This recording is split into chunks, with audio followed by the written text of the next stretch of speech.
नाशिकच्या पंचवटीत jogging track असलेल्या Shrikrishna garden समोर साकारलाय 7 मजली देवीदास हाईट प्रकल्प। मग येताय ना आजच आपला फ्लॅट बुक करायला देवीदास हाईट्स मध्ये। आमचा मोबाईल क्रमांक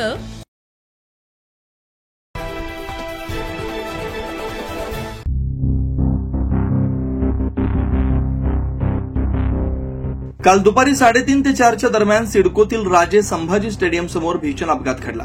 एका खासगी संस्थेच्या स्कूल बसचे ब्रेक फेल झाल्यानं बसने समोर जाणाऱ्या दुचाकीवर जोरदार धडक दिली। ही धडक इतकी गंभीर होती की दुचाकी आयशर ट्रकवरही आदळली। या भीषण अपघातात दुचाकीस्वार सुरेश अनपट वय 75 राहणार पाथर्डी पाटा यांचा जागीच मृत्यू झाला, तर पाठीमागे बसलेला त्यांचा मुलगा उमेश अनपट वय 46 गंभीर जखमी आहे।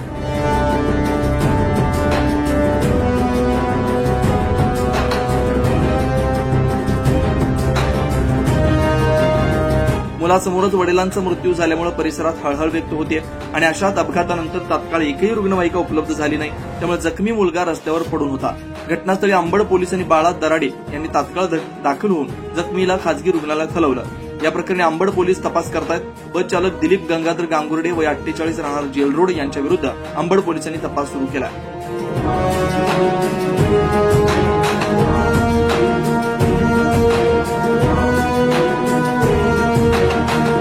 न्यूज महाराष्ट्रासाठी नितीन चव्हाण, नाशिक।